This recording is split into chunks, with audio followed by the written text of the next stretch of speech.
Yes, hello and welcome or welcome back to Mr. Francy Reads. I am of course Mr. Francy, and I'm truly honoured that you've once again chosen to join me today as we look into my reading vlog. This vlog is going to cover from the 14th through to the 17th. Wow, I may be coming in a bit too early here. That's quite hilarious, isn't it? There you go. It's more technically the 13th to the 17th, but yeah.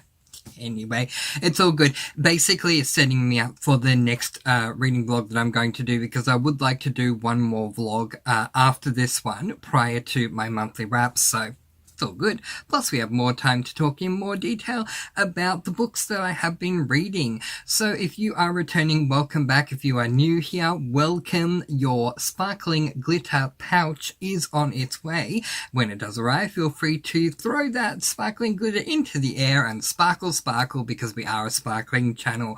Now, the good news is that the sparkle does not end here. I have a Discord server, and whenever I'm not filming or premiering videos, I'm over on the Discord server, and whenever I'm not on the Discord server, I'm sleeping. So if you would like to have the party continue, please come on over and join us over on the Discord server. We would love to have your company. It's an absolute sparkling sanctuary over there. The link to which is in the description, as well as the first pinned comment down below.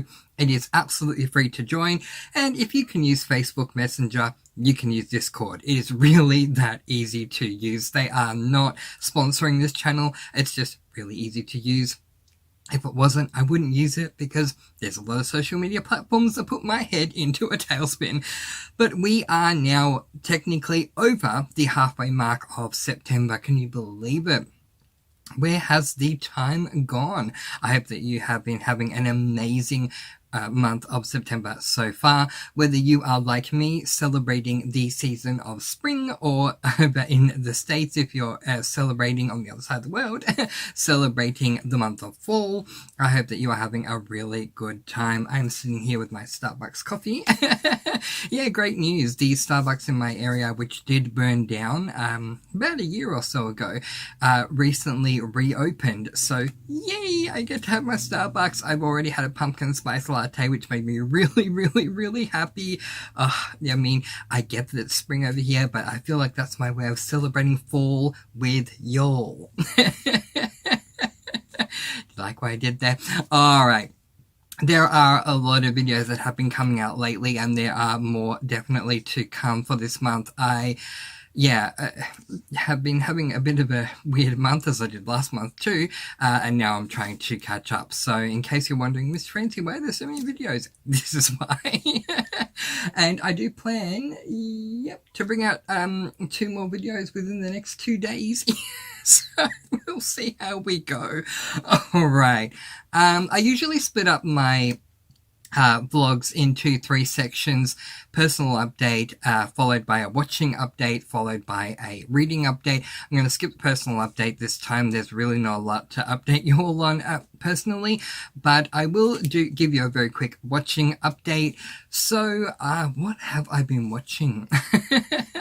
So over on my dear friend Jessica's Discord server, for those of you who don't know Jessica, it's an absolutely amazing booktuber. Her booktube channel is Lady Lovestead Reads. She has an associated Discord server called The Lovestead, and over on The Lovestead we are currently buddy watching the TV show Wednesday, based obviously on the early films of the Addams Family. And let me tell you, I had watched the first 5 episodes of season 1, I think when the first season first came out, and then I stopped watching for no bad reason at all. I think I just got distracted and totally forgot to go back to it.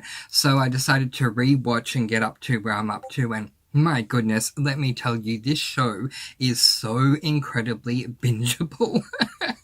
I'm enjoying each and every single moment that I am having with it at the moment. And I think I'm up to like episode 6 or episode 7. And where I left off last time when the first season first came out was the beginning of episode 6. So I have caught back up to where I'm up to, and I'm very excited to continue on.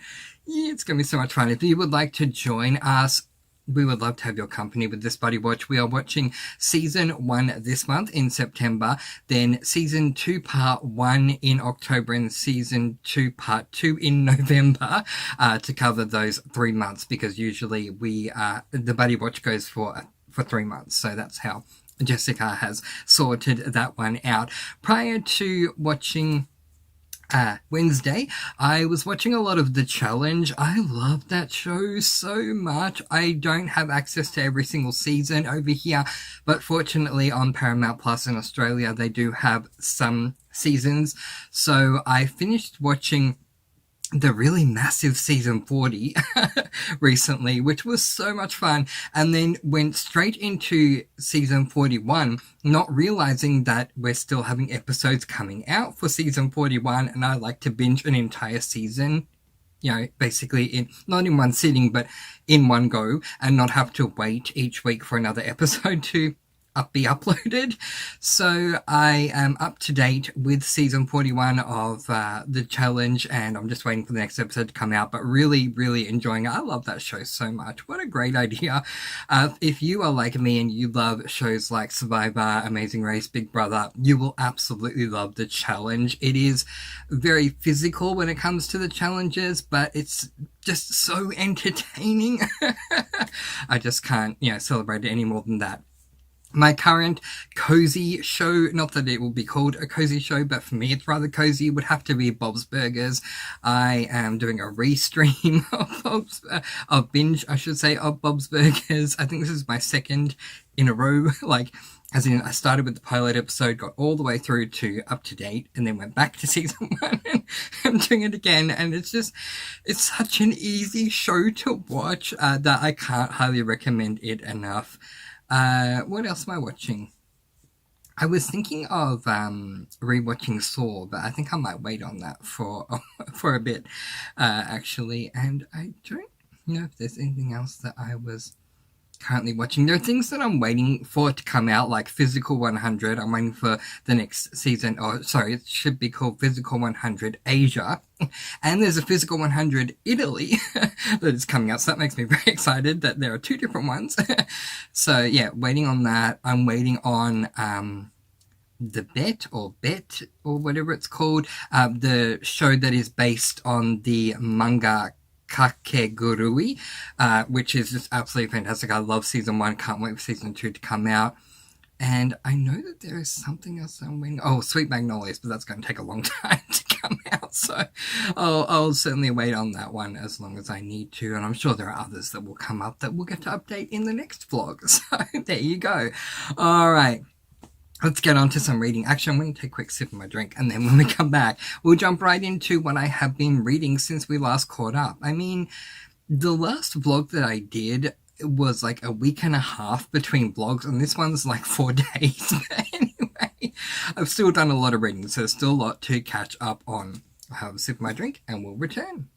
So where we last left off, I had picked up this book number 1 in the Emergency Dessert Squad Cozy Mystery series by one of my all-time favorite authors, Laura Bradford. This first book is called Eclair and Present Danger. I finished this book, and oh my goodness, it was so fantastic. Now, I end up giving this book 4.5 stars, and I have nothing but good things to say about Laura Bradford as a cozy mystery author. I read her duology, the Friend for Hire cozy mystery series, and it was just so extremely cozy. I can't think of a more cozy theme than hiring a friend.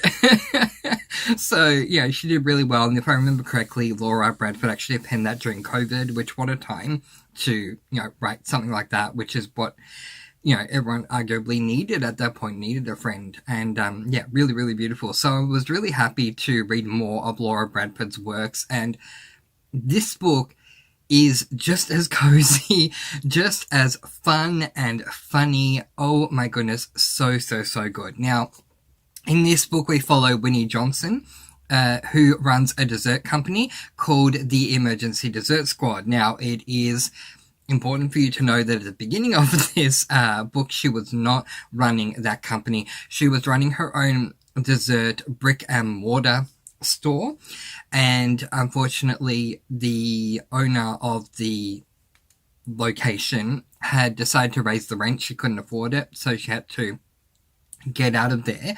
At the same time, a dear elderly friend of Winnie's passed away and left her two things. One, a cat called Bubby, who absolutely does not love Winnie Johnson. In fact, the first time they met, the greeting that Lovey gave Winnie was to hiss at her, and Lovey just continued to hiss at Winnie all the way through. And just because Lovey is a bit of a smart Alec, I want to say another word there, but anyway, Lovey will purr for everyone else. And when Winnie tries to pat Lovey, Lovey will hiss. I mean, it's a great relationship, it's a great start. But also alongside that, she also inherited this old-fashioned ambulance van, and she has decided that, obviously she needs to still keep making money. How is she going to continue with her dessert business? She and her co-worker have decided to use this van to turn their dessert business into the Emergency Dessert Squad, which is a business where people who are in a state of 911, a state of emergency, they need dessert and they need it now for whatever reason, can call upon her. And oh my goodness, the world building of this idea is just fleshed out so incredibly well. Seeing Winnie come up with all of the menu items, I've read this book, another book, and started another book, so I'm trying to remember what those items were, but she came up with all these things like, not this exactly, but for example, turn your frown upside down cake or something, like for an upside down cake and things like that. And so Winnie ends up being introduced to the cop in the series. The reason I'm pointing this out is because the cop is able to take her to see the inside of an actual ambulance to get ideas of what she wants to do. And the IV pole thing, she has ended up filling with icing. So as part of the emergency, they cart the dessert in the ambulance van to where it needs to go, park outside the venue, and then use that the piping with the IV pole to pipe up the icing, and then put the dessert onto the trolley thing and cart it in. Oh my goodness, I had so much fun with it. So yeah, it's integral for you to know that Winnie started off with a brick and mortar store, but now it's a business she has taken on the road. So as Winnie makes her final delivery from her brick-and-mortar store, it's to find Bart Wagner lying on his kitchen floor smothered by a pillow. Given that most of young Winnie's friends and neighbours are 70 years or older, she wants to be there for them and bring them some of her baked goods. That's when she puts two and two together. Why not make that the business? Deliveries of her desserts to people who need them most, those experiencing an emergency. Thanks to her former friend and neighbour Gertrude leaving her the vintage ambulance so that you don't have to walk in the rain anymore. Winnie decides it's the perfect vehicle to bring this business idea to light. Yeah, I had to include that in the premise that I wrote because I just found it so funny when in the first chapter, Winnie is with the attorney who's reading out the will to Winnie to, tell her what she has inherited, basically. And this elderly friend that she had who has passed away said, I'm bequeathing you the old ambulance van thing that we have so that you don't have to walk to work in the rain anymore. It was just so adorable. So to my thoughts, so many thoughts. I'll begin with the one con. I didn't care for a mystery being in this book. I need to clarify that here. I'm not saying that the mystery was bad. I'm more saying the book didn't need a mystery. And I felt like everything was slightly weighed down by the fact that there was one in here. Don't get me wrong, I totally understand it's a cozy mystery for a reason. There needs to be a mystery. But I just really could have done without it. I could have done with this being a full-on cozy contemporary. And we just follow Winnie doing her emergency dessert stuff, and we don't need the mystery. That said, I docked half a star because the rest was pure gold, and how could it not be? Laura Bradford once again shines, as she seems to always do when it comes to creating her cozy worlds.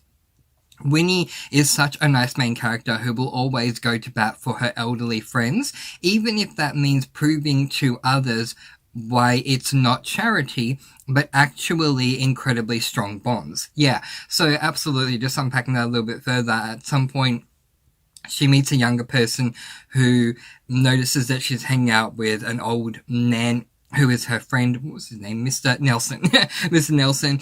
And the young guy says to her, "Oh, that's nice that you're being nice to this old guy." And she goes, "No, he's my friend." And then she proceeds to explain how, she is friends with all these elderly people, and it is actually a really strong, tight bond that they have, and she goes to bat for them. It was just so beautifully done. I absolutely loved how she did that. Lovey the cat provides the perfect balance with all her hissing. As I said, let's just say it wasn't love at first sight between our main character and the cat she inherited from Gertrude. Bridget, who is one of Winnie's friends, reminds me so much of Mayor Martha Tinsdale. If you've ever seen The Good Witch, she reminds me of her so much, which was so perfect for a book like this. And Mr. Nelson is the perfect comedy relief, as he reminds me of the saucepan man from The Enchanted Wood with his muddled hearing. So Mr. Nelson, elderly gentleman, has hearing aids, and when he doesn't turn them up, he can sometimes misconstrue what is being said. To give an example away from the book, if someone is talking about a nun that they had seen, he might interpret that to be them talking about a gun that they had seen. Or if they are talking about a lane that they want to go to, he may interpret that as being a pain that they have on them. And it just provides the most perfect comedy relief. Truly, I think I found a wonderful home with Laura Bradford, as she continues to show me naught but the coziest of cozies in the entire cozified kingdom. A joy, a treasure, and an absolute pleasure to read. 4.5 stars. I will absolutely be continuing on with this series, and I highly recommend it. I only highly recommend cozies that I do think everyone will actually enjoy. If I don't like a cozy, then if you're new, hello and welcome. Ask those who are returning. I will be totally honest with all of you in these reviews. This book is absolutely fantastic. It is so extremely cozy. And if you are looking for the coziest of cozy type reads, you cannot go wrong with Laura Bradford.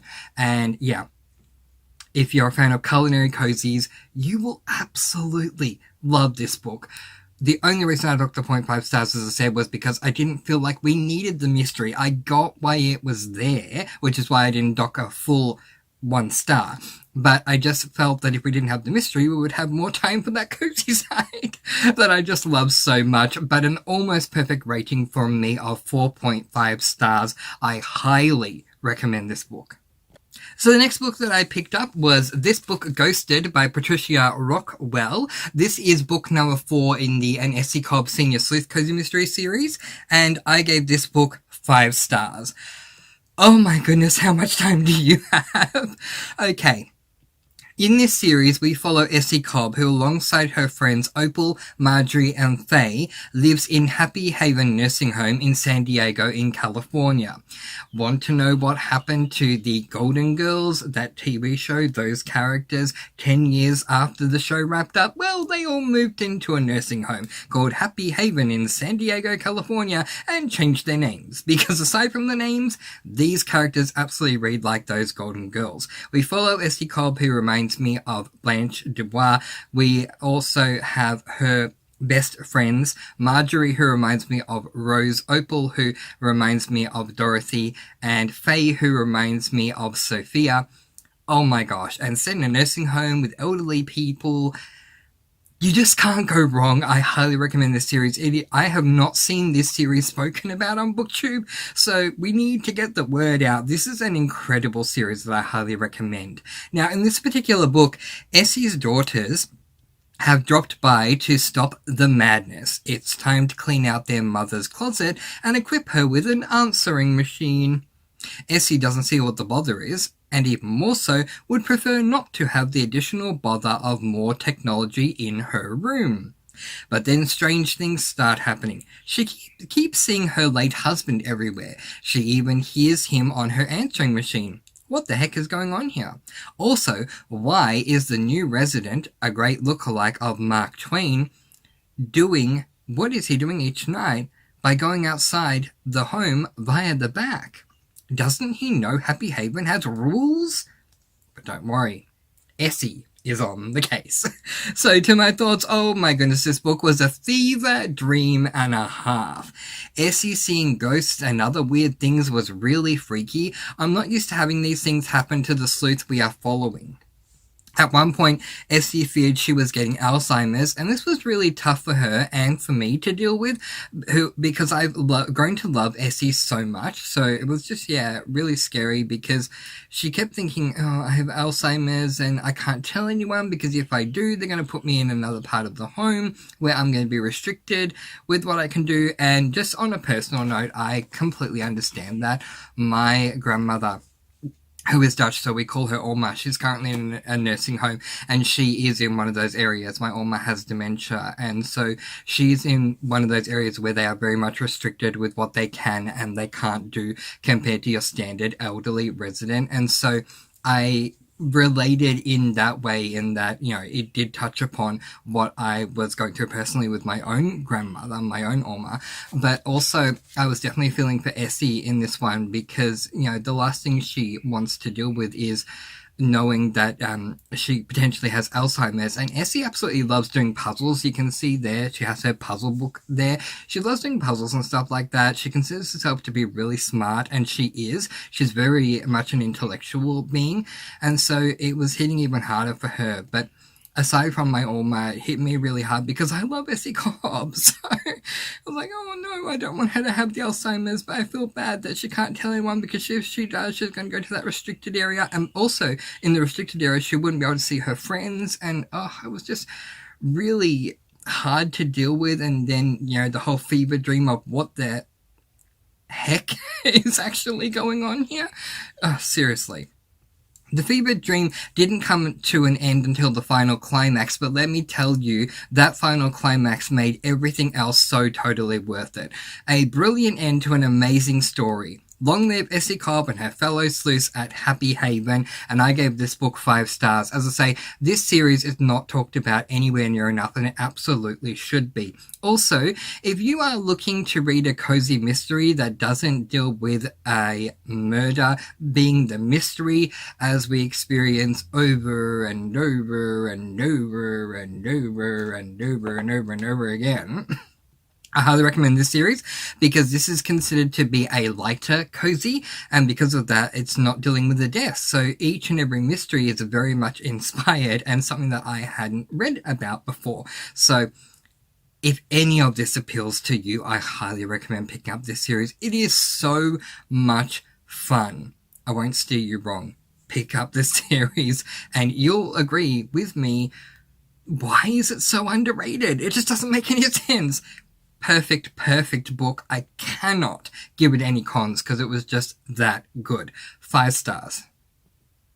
So now I am looking at my current read, which is this book, The Curse of the Cat Goddess by Alex Wagner. This is book number 4 in the Case for the Master Sleuth Cozy Mystery series, and I am currently there, page 118. I am 50% exactly of the way through this book, and I do plan on finishing it today. The series premise for this book is that we follow a dog named Athos, who is an Alaskan Malamute, and yes, you heard that right.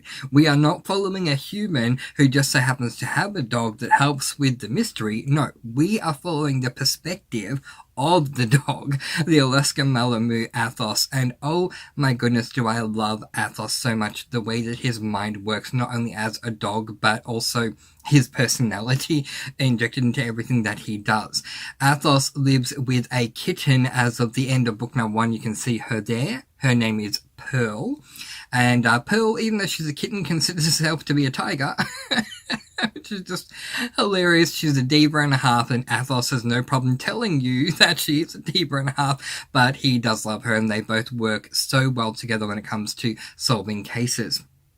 Their human's name is Victoria, and this series is set in Europe. There is no specific location for the series as a whole because Victoria, Athos, and Pearl end up being in different countries in Europe in each book. So the best way to just say it is it's set in Europe. But the narration of this book is American. So if you're wondering, it is. And obviously, clearly, the book is written in English because otherwise I wouldn't be able to understand it. Even if it was Dutch, I wouldn't be able to understand it. So my books need to be in English. Yeah, so basically, what can I tell you about this one? What does it say on the back? In the villa of a passionate collector of Egyptian antiques, strange incidents begin to occur around a mysterious statue of the cat goddess Bastet. I can't talk. Finally, there is a tragic accident and the owner of the house loses his life in a bizarre turn of events. Luckily, Athos and Pearl are guests at the villa together with their 2 humans, and they start to investigate, but this case may prove to be the most difficult yet for the furry detective duo. Yeah, so I know I only said that Athos and Pearl have Victoria, but up until the last book, book 3, the latest book prior to this one, book 3, they only did have Victoria. Victoria ended up finding a love interest, and that love interest is now traveling with her, so that's why it's saying 2 humans. But I love them. I love both of the humans, and I love Athos, and I love Pearl. I think the narrator of this work does such an amazing job. The way that he... the tone that he uses for Athos very much seemed right for an Alaskan Malamute, which I really do appreciate. And Victoria? Yes, sorry. The next book I'm reading has another human called Odelia, and so I keep confusing the two. Victoria's partner that she's currently with, the narrator makes him sound and reminds me a lot of Trent. If you've seen the show Daria and you know Trent, Jane's brother, he sounds like Trent, and I love Trent from Daria so much. So it works for me on so many levels. I love the Egyptian lore that we are learning in this book as well, but most of all, I just love Athos and Pearl as amateur dog and cat pet animal detectives. It just works on so many levels. I do have to say that this book so far does read as a lot more mystery heavy than cozy heavy. The cozy theme for this series is the dog Athos and the world building of seeing things through the eyes of a dog and, you know, a dog's world, if that makes sense. So it is predominantly based around the mystery, each book, but just the way that it is done is so well done and so entertaining. I always enjoy each and every book that I've read so far, and will definitely continue on with the series. I highly recommend it. So far, it's on track to get 5 stars from me. And now for everyone's favourite game that we like to call These are the books that I spoke about in this video. The first 2 being books that I've already finished, and the third one being the one that I'm currently working on. What are you currently working on in your September TBR? Let me know in the comments section below. But in the meantime, that is where I am going to leave it. I'm going to let you all go with peace, blessings, and so much love. Please do be kind. Please love one another, and spread your sparkling energy all throughout the world. Yeah. And until next time, happy reading. Bye, everyone.